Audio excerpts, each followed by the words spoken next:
Benazir Bhutto. Chapter 4. Benazir's arrival at Oxford at the fall of 1973 was very different from her introduction to Harvard.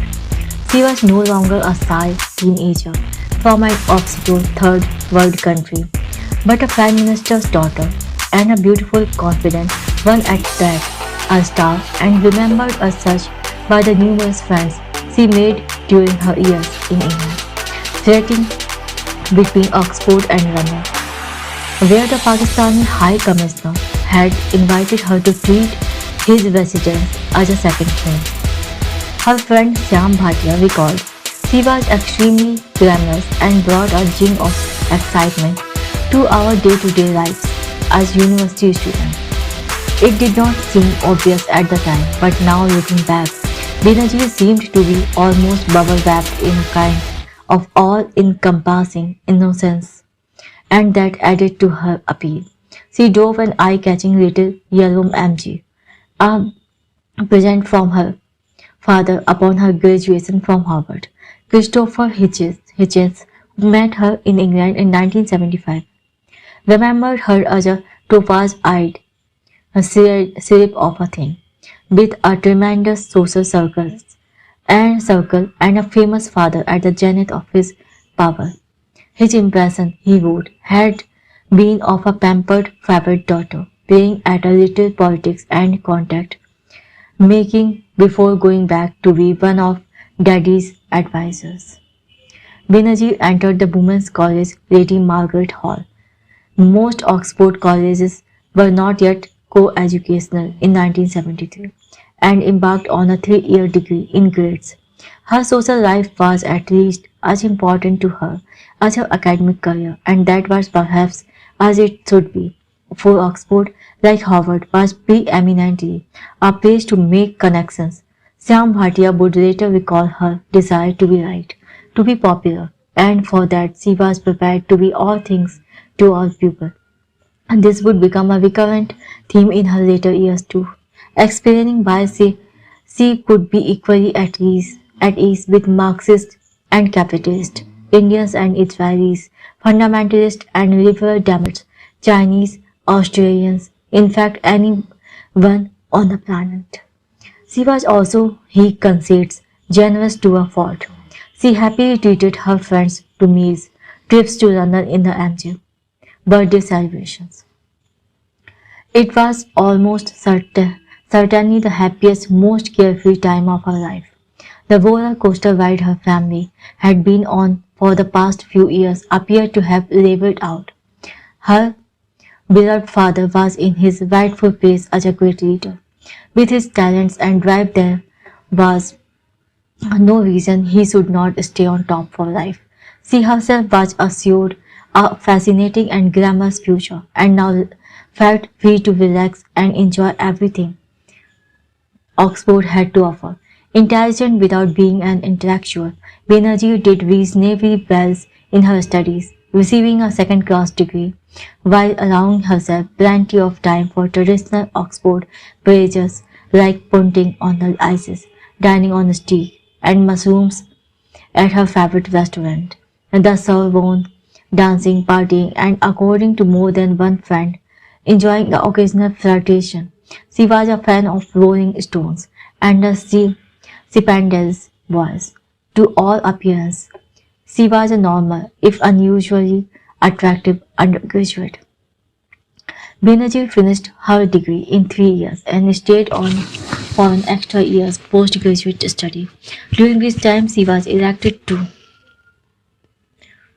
one of the most coveted positions at the university, the presidency of the Oxford Union, the famous debating society that had launched so many political careers. Peter Galbraith, who had also moved on to Oxford after Harvard, remembers her as looking very regal in her office. Benazir's father had encouraged her to stand for election to this prestigious office, only warning her that you have to do your best, but the result must be accepted in good grace, a caveat of which she did not seem to perceive the irony. Her natural gift as a public speaker were honed during the 4 years. in which she was a member of the Union. I was drawn by the art of debate.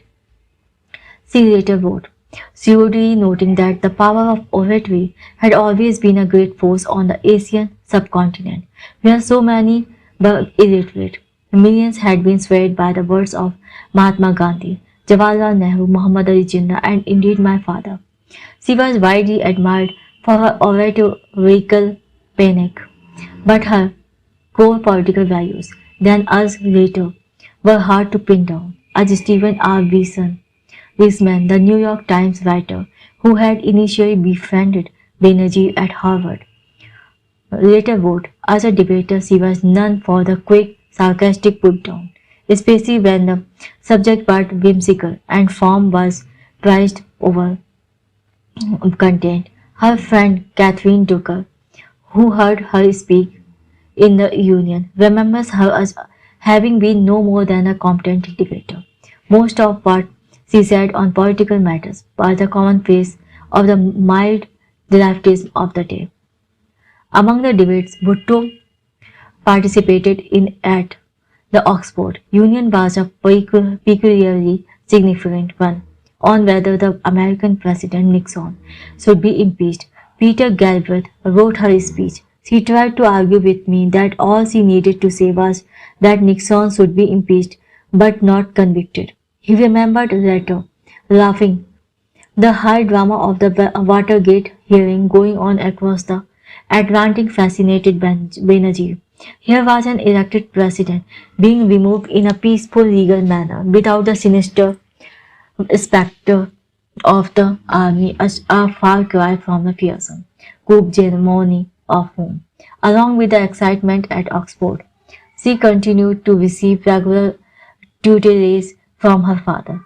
He arranged, for instance, to have her return to Pakistan from England in 1974 to attend the Gidji summit of Islamic heads of state he had arranged at Lahore in the name of Organization of Islamic Cooperation.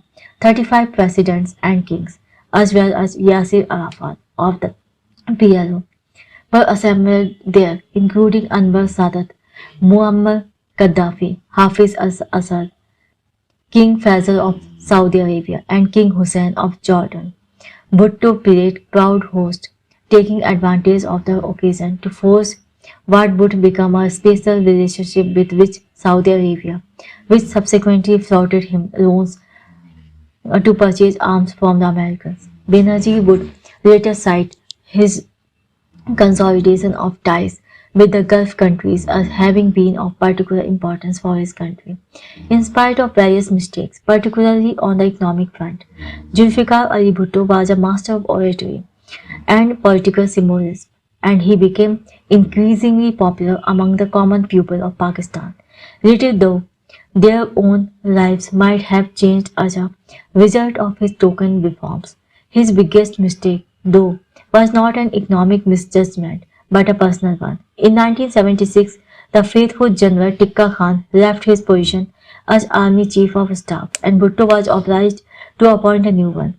Going against conventional wisdom, he skipped over 5 senior lieutenant generals to choose the unprepossessed 52-year-old Muhammad Ziaur Rahman.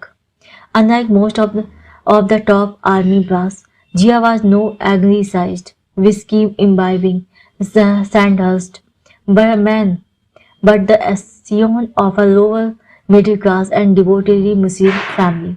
He was also unusually for a high-ranking officer, a muhajir, a Muslim who had crossed over into Pakistan from a Hindu-dominated territory. At partisan, he had studied economics at the University of Delhi before joining the Indian Army under the British in 1943. Later, in the early 60s, he did 2 years of training at Fort Leavenworth, during which time he might very possibly have forged connections with the American military establishment and the CIA. Bhutto's surprising appointment of Zia was made on the basis of Zia's supposed malleability. This obsequious smarmy man would never pose a threat. Everyone assured him The beard-looking Jia appeared to have little natural authority. I remember being startled when I saw him. Benazir wrote, unlike the childish image I carried of a soldier, as tall and buffed, with James Bond nerves of steel. The general standing in front of me was a short, nervous, ineffectual looking man whose pomaded hair was parted in the middle and raked to his head. He looked more like an English cartoon villain than an inspiring military leader. Jia seemed perfectly content to present himself as a toady to the master bull Bhutto, and Bhutto, who had a cruel, even sadistic streak, was happy to treat him as such, referring to him as Jia Ui Mukh or Cobra Eyes. Bhutto wrote his biographer Stanley Bolbert often made Jia the butt of public ridicule, shouting at him from the head of the dinner table, "Where is my monkey, General? Come over here, monkey." He would pretend to pull Jia toward himself on an invisible string and then introduce him to a distinguished foreign guest, quickly dismissing him even before Jia finished bowing. Ever smiling, sometimes Zulfi joked about how funny Jia's teeth looked, humiliating the man he had singled out for such high and powerful distinction. Jia apparently never took umbrage at jest, always smiling, bowing, even thanking his Prime Minister for your such kind attention, sir. Tariq Ali remembers a conversation he had with Benazir at about this time. I said to Benazir Bhutto, "This man is going to topple your father. He is the Uriah Heep of Pakistani politics. In front of you, he sort of cringes and is servile and sycophantic. But in his head, there is another plan. Tell your father from me that either he will be assassinated or there will be a military coup." And she said, "Assassination, who can stop them? A military coup, never, because General Jia is in our pocket." And she touched her imaginary pocket. I said, "Benazir, you just tell your father that I said no Pakistani general is ever in the pocket of a civilian politician." It was a direct warning that Benazir should have taken seriously, but like her father, she scoffed at such worries. As she remarked later, "In our culture, one does not withdraw one's benefactor. Factor. True in theory, but with this command, she willfully ignored her own father's treatment of Ayub Khan, who had undoubtedly been both his benefactor and his political mentor. But if his rough treatment at the Prime Minister's hands rankled, Jia said nothing and bided his time. Bhutto had called for elections to be held in March 1977, and campaign fever was getting underway. It was predicted that the PPP would win easily. The ISI, the powerful and impenetrable inter-services intelligence agencies, had informed Bhutto that he could probably count on 70 to 80% of the votes in the most important regions.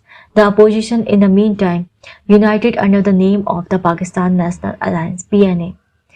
A variety of parties made up the PNA, but it was dominated by rightist and Islamist parties and led by Maulana Mufti Mahmud, a cleric who was chairman of the Islamist Jamaat-e-Islami party. Benazir and her brother Murtaza, who had by now followed her to Oxford, watched the proceedings annexiously from England. The PNA agitators were very vocal, particularly the Islamist. Bhutto's blatant secularism had always made him unpopular with a significant portion of the population. Not that he was the first Pakistani leader of this time. Ayub Yahya had not been particularly devout, and indeed Jinnah himself, the Qaidi-Azam, had been a committed secularist. The nation of Pakistan had been born not from an outpouring of religious feeling but from a fear, only to be well founded, that in an independent India with a Hindu majority, the Muslim population would be marginalized and rendered political impotent. But something about Bhutto's special flamboyance, the War style, the open use of alcohol, the capped mistress was particularly irksome to the Islamists, and the fact that Bhutto's mother had been a Hindu and his wife was an Iranian Shiite did not help standing with them. In this area, he had to walk a very fine line, as would Benazir in her turn, with rather more success. Bhutto had done his best to appease hardcore Islamists already. The 1973 constitution had created a Council of Islamic Ideology to make sure that none of the nation's laws bent against Islamic tenets.